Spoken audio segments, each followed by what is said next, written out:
Welcome to Classes in Session, presented by UI Health. I'm Doug Glanville. Major League Baseball is an institution. Throughout its long story, it has shaped America by pioneering integration, demonstrating the power of collective bargaining, even replicating the everyday sensibility of honest work by playing a relentless 162 games per season. It is also a business, and within the wins and losses and Game 7 drama is a game that knew it had to change dramatically to capture its fullest entertainment value. The money was still rolling in, but the gap between it and the NFL and NBA seemed to be growing, like old but valuable land that stretches as far as the eye can see, but no crops can grow. In 2023, it made changes, inspired by focus groups, data dives, and some of the experimental adaptations used to open the pandemic-shortened 2020 season where nothing was normal. This season, baseball is on a pitch clock. It is celebrating athleticism, the stolen base, and a balanced schedule that lets the entire league see the magic of a once-in-a-millennium talent that is Shohei Ohtani. Baseball chose change, and to understand how the game got here, we bring in two esteemed guests, Keith McPherson, influencer and nighttime WFAN host, to paint the broader picture of baseball's relevance, and Jeff Passan, senior Major League Baseball writer for ESPN, insider and straight talker, will hit us with the honest truth. We ask, what is the true state of baseball? And is it here to stay?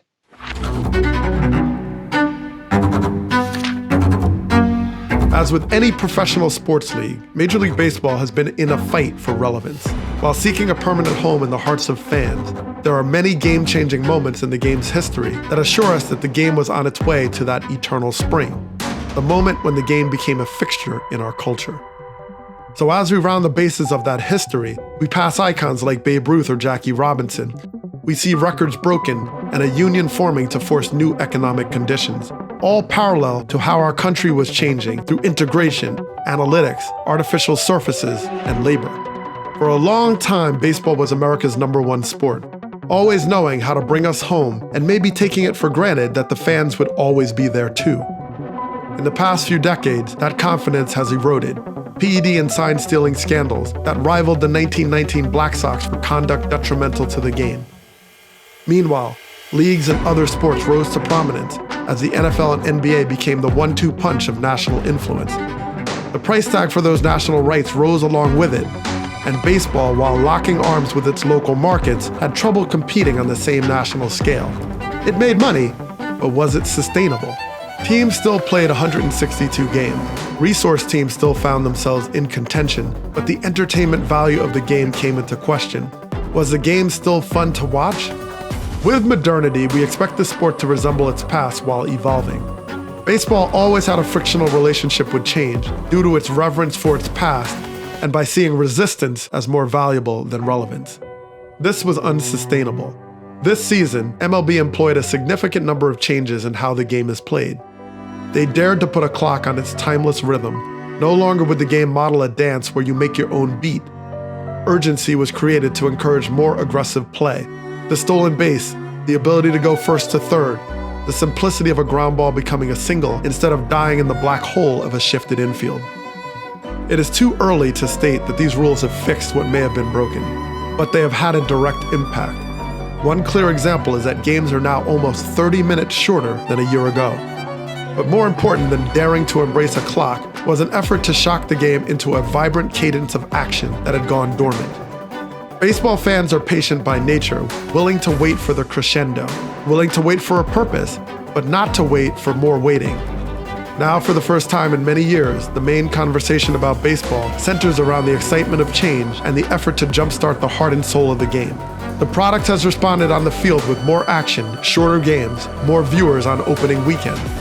Now the questions remain if that will bring the game back to its national prominence and what other steps, if any, need to be taken for its long-term success. Let's welcome in our esteemed guests to discuss the state of baseball. We have Keith McPherson, nighttime host for WFAN out of New York, and a colleague of mine at ESPN, Jeff Passan, senior Major League Baseball writer. So gentlemen, welcome. I was going to let Jeff say hello first. Thanks for having us. Thanks for having me. We were both trying to be polite, and we wound up being rude. That's the way it goes. That's a good sign for where we can go. Oh, great. All right. Well, I'll start with the leadoff man, Jeff Passan. When you talk about state of baseball, I kind of look at this moment in 2023 as a before and after, right? We have these new rules, pitch clock, we have disengagement, stolen bases, bigger bases, and the ban of the shift and so on. So I guess with your experience, Jeff, let's start with your before, or sort of right before, how you saw the state of baseball, and now just looking into a few months into the new rules in effect.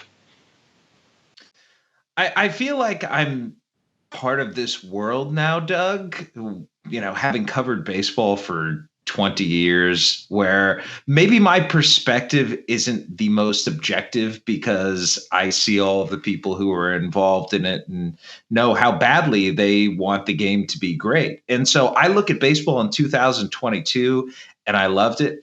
And I look at baseball in 2023 and I still love it.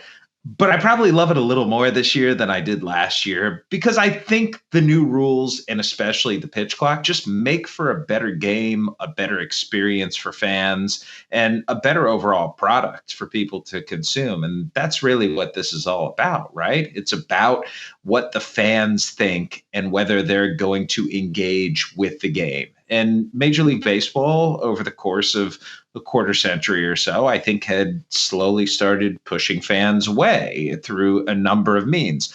The games were going too long. The action was too slow. People were blacked out from watching on television. It was antithetical to the idea that you're trying to grow this sport and bring in new fans and seed another generation like all the generations previous had been seeded. And Keith, you've spent so much time, energizing through social media. You've had a whole wealth of experiences in the music industry and, working around Rock Nation. So all those experiences tie together. What do you see in before and after? I mean, everything Jeff said, of course, but I mean, opposite of him, I'm not on the inside. I've never, met any of the people working on the inside of baseball to make it better. I'm with the people on the outside consuming it. I'm a fan. I'm in Yankee Stadium 40, 50 times a year. I'm online live tweeting the games on the road or the games that I can't make. And what I'll say that, same thing Jeff said, I love baseball last year. I still love it this year. But I think now the casual fan or the fringe fan that's like kind of into baseball, wants to be more into baseball, with these rule changes, they can get into it now. Like, let's say you're a basketball fan or a hockey fan and you kind of root for a baseball team, but you can't watch a full baseball game because it's too long of a commitment. Well, boom, pitch clock.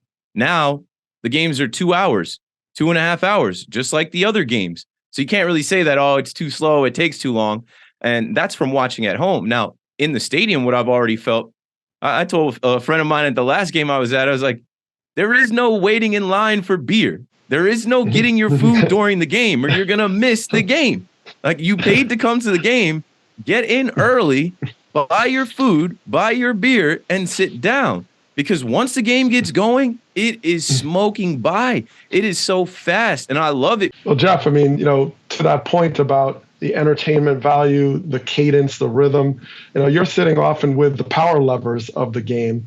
Have they had the quiet conversations before and after, as these fixes are now employed, especially as it relates to the time of the game?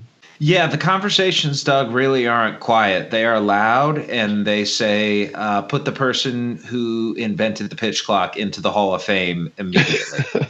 And that's front offices, that's managers, that's people who are actually in charge. Owners, the players aren't quite as much on board with it like that because they're the ones who have to suffer through the consequences of adjusting this thing that they had pretty well dialed in for the entirety of their careers. I mean, it is an enormous change to ask players who are so routine oriented to completely upend their routines and change the way that they play the game. All of them know, though, this is the new reality. Like, this is not changing at all, and it's not going to, because Pandora's box has been opened. With the new rule changes, I think everybody's focused on the pitch clock, but also the bigger bases, not being able to throw over more than 2 times. It's creating more excitement. It's creating an urgency. It's creating like a different element of the game where a guy gets on and now it's heightened. All right, depending on who it is, Yankee Stadium, it's Anthony Volpe, right? Now everybody's knowing, hey, this guy is looking to steal. It heightens the intensity of the game. I think it's making people lock in more. Also, taking out the shift. I love the fact that now when a guy, hits a single into shallow right field, when you're watching on TV, you're thinking there's going to be a guy over there. And then when the camera cuts to the grass, the ball's falling in. Yeah, we got one. And those are the type of things that are needed for this younger generation. This is the TikTok generation. They're entertained by a 15-second clip. They need something stimulating every 15 seconds.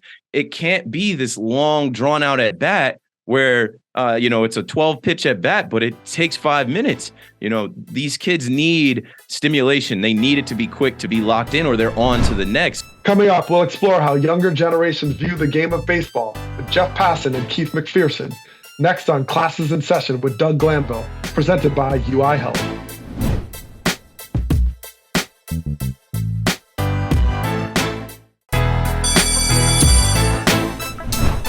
Welcome back to Classes in Session with Doug Glanville, presented by UI Health, and our discussion on the revitalized status of baseball. Jeff, I want to turn to you. You hear the term about baseball being the national pastime, right? This idea. And what do you think about this moment? Is it recapturing that? Do you still think that's relevant? And can it actually get back to that point? No, it's not recapturing it, because we live in an era where the NFL exists and the NFL is king. Like, that's just the reality. I don't know if it's that important, though, Doug. And I think that's a really good way to frame the question of, is baseball the national pastime?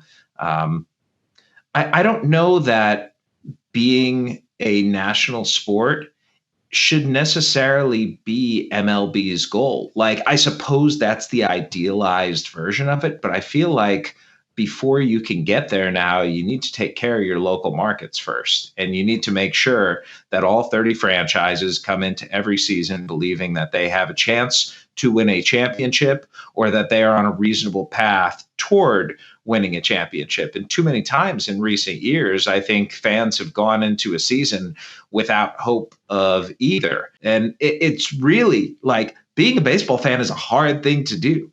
You have to be passionate. You have to care about it to really be part of the game on that kind of level. I could add to this, and I've spoken to this forever. I played college football. I love the NFL, but I love baseball, and like it's completely different to me. And like Jeff was saying, if you're into this, it is an everyday thing. It's a commitment. I literally base my day off of first pitch. Okay, we got a 105 first pitch today. I got to do this. Okay, it's 7:05. I got a little bit of time. Off day, an off day. I could do some other things, but I'm probably still watching some other team. Baseball is not America's national pastime, and that's fine. The NFL is. But the last thing I'll say about it is, look at the World Baseball Classic.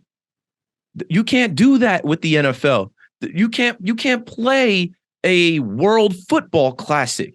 The game of baseball is all right in other places across the country, other places, or across the world. Other places have taken this sport and made it the number one sport in their country. So it's fine if it's not the national pastime here anymore. We can go play against Japan. We can go play against Venezuela. We can go play against Israel, the Netherlands. You know what I'm saying? So that's just fine. Well, so in line with that, Keith, let's talk about that future, and I'll start with you, Jeff, about partnerships. You mentioned the World Baseball Classic, Keith, and others. What do you think is missing? What could be? What's the next step? Okay, you make some rule changes, you address it, you mentioned the schedule, but from your insider perspective, Jeff, what do you think they're looking at next to make some changes? Oh, I think the idea of access for fans is paramount, and that means everyone should be able to see every game.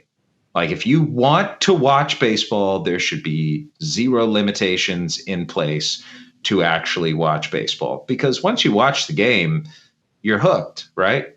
All of us love baseball, not because we're forced to, not because it's our jobs. It's our jobs because it's something that we pursued, having this passion that we do for the game and trying to spend as much time around it as we can. And whether that's you, Doug, as a player, me as a reporter, or Keith as a fan and voice, we all have different approaches to it, but we all have that core, which is love for the game. I think once you have those fans engaged, you need to give them stories. And maybe this is just my perspective as somebody who tells stories for a living, but how do we look at baseball? Do we sit there and repeat statistics to each other? If we're Tim Kirchin, yes, that's what we do. But I think most fans go and talk about it via stories. And it's stories of something that they've seen on the field, stories of players that they know. And the thing that brings us back again and again, I think. Yeah, my vision is that it's like, baseball is back. It's lit again. And there's like different superstars in the game, like Ronald Acuna and Aaron Judge and Shohei Ohtani.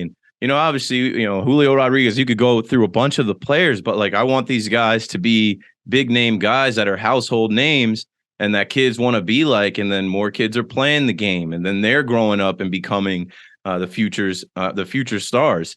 In 2014, there was no dugout celebrations for home runs. Now these are getting elaborate.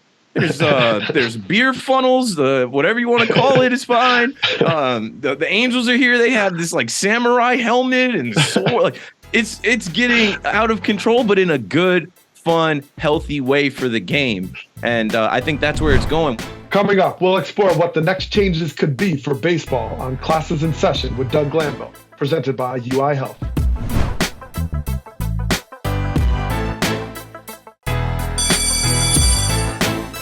Welcome back to Classes in Session with Doug Glanville, presented by UI Health, as we continue our conversation on the state of the game of baseball. So, Keith, so when I was researching for this, I reached out to John Thorne, our historian, right? So I want to read you both a quote to close out here and get your thoughts on this. I thought, it's something that John Thorne would absolutely do. So he's like, well, I asked him a question about the future of baseball and where it is. And he says, well, I'll say that baseball, like America, has always been in jeopardy, or at least has been perceived to be so.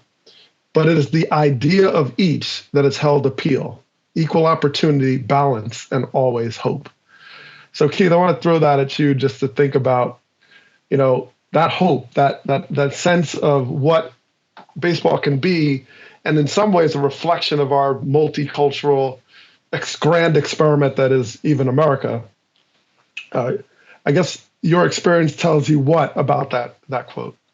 Yeah, I mean, I've done extensive research and had conversations and plenty things about how baseball is a mirror to America. And being a young African American man, I played baseball growing up, and one thing I found was that just like a lot of other brothers like myself wanted to hoop or play football because it was like, oh, I can go straight to the league. Then when they stopped that, it was like, okay, I can go to college and I can be famous because I'm on TV every Saturday playing football, or every couple other days playing basketball. Like we didn't have that in baseball.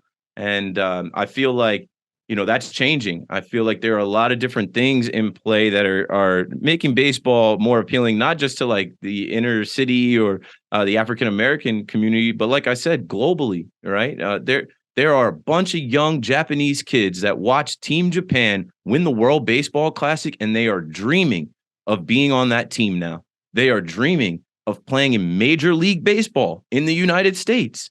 Well, Jeff, if speaking to John Thorne's quote, just talking about, this world, this hope, this equal opportunity, I guess, what do you see that best ideal state of baseball and where it's going? Baseball, like America, Doug, may perpetually be in jeopardy, but baseball, like America, is also very resilient and very adaptive. And I think as long as the right people are in place, understanding the mood of the fan and what's expected from teams, from players, from a sport in 2023 and beyond, the game's going to be just fine.